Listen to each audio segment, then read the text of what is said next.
Nós amamos a presença de Deus em nossa vida como sinal de amparo, proteção, cuidado. Nós amamos suas bênçãos, suas graças, suas maravilhas, seus sinais, seus favores e tudo o que Ele pode fazer e oferecer por nós. Mas a grande questão é, será se nós somente queremos que Deus faça em nós, por nós e para nós? Será se nós temos feito a nossa parte no relacionamento com Deus? Ou nós só temos esperado dele? Nós desejamos experimentar a profundidade do amor de Deus em nossas vidas. Mas será se nós temos amado a Deus? Nós queremos que Deus esteja conosco, que Deus ande conosco. Mas nós temos estado com Deus? Nós temos andado com Deus? Nós queremos ser agradados por Deus. Mas nós temos agradado ao coração de Deus? Nós queremos que Deus nos faça feliz, nos torne plenos em felicidade. Mas nós temos feito Deus feliz com nossa conduta, com nosso modo de viver? Nós amamos as afirmações bíblicas e promessas de Deus como eu estarei contigo, não te abandonarei, eu te fortalecerei, eu te ajudarei.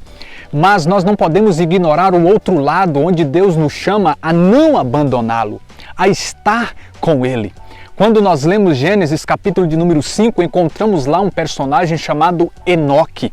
E o registro que ali está sobre este personagem bíblico é versículo de número 22 de Gênesis 5.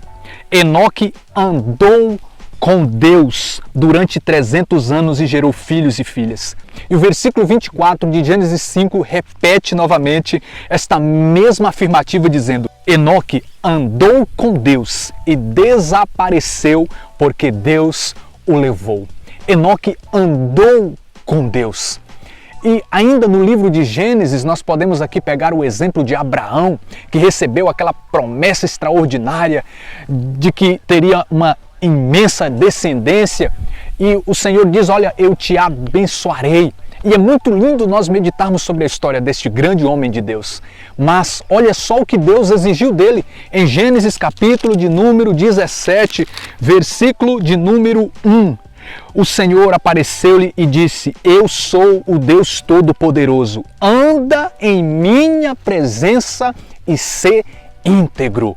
Aqui Deus está dizendo, não basta apenas que eu te abençoe, não basta apenas que eu te faça promessas extraordinárias. É preciso que você me corresponda, sendo íntegro e andando em minha presença, permanecendo verdadeiramente comigo. Ainda no livro de Gênesis nós temos o exemplo de José.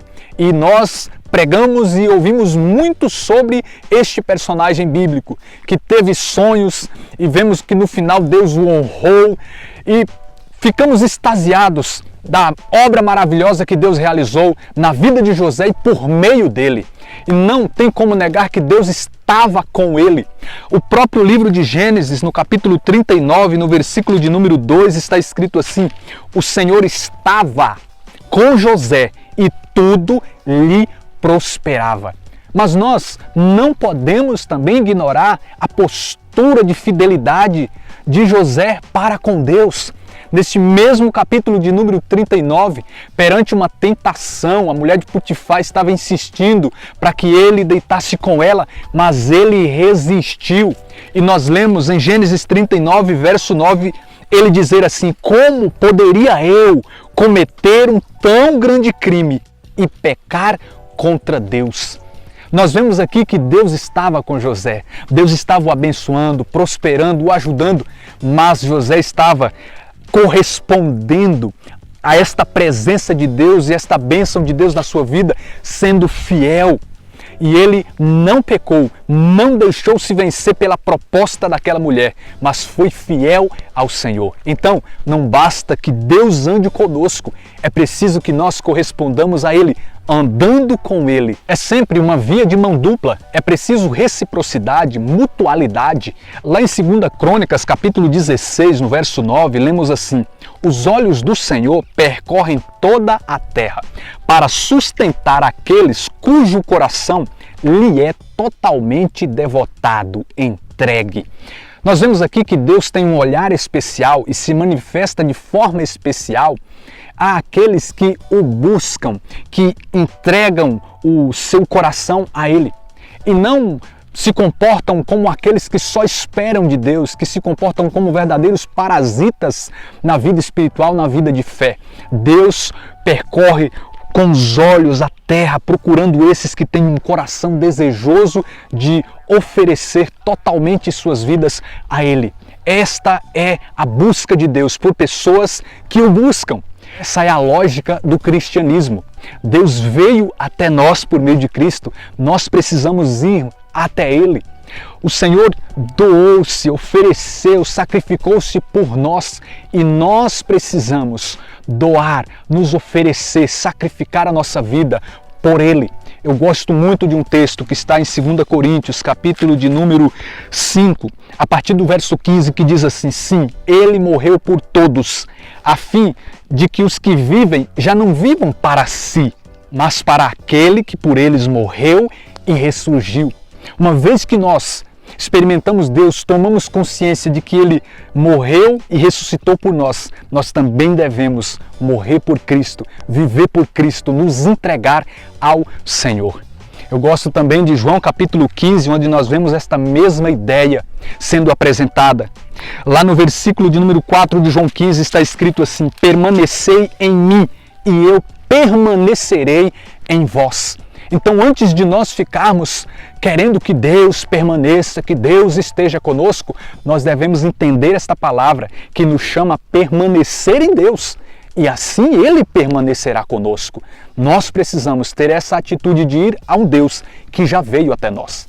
A fé não deve ser compreendida e praticada como um meio pelo qual eu peço e recebo de Deus o que eu quero. Mas a fé muito mais precisa ser entendida e praticada como um meio pelo qual eu me oferto a Deus, eu me entrego e sirvo ao Senhor. E aqui fica para que nós possamos refletir: eu tenho me comportado assim? Eu tenho sido um parasita, um egoísta na fé? Eu tenho buscado servir ao Senhor ou eu tenho apenas desejado ser servido por Deus? Eu não posso ficar nessa de querer sempre o que Deus pode oferecer por mim, as suas bênçãos, suas graças, suas maravilhas. Mas eu e você precisamos entender que quando nós tomarmos esta postura de servirmos a Ele, de estarmos sempre na busca por agradar a Ele, é que Ele honrará a nossa fé. Mateus 6,33 diz: buscai em primeiro lugar o reino de Deus e todas as demais coisas vos serão dadas em acréscimo. Que eu e você possamos corresponder ao Senhor, o nosso Deus.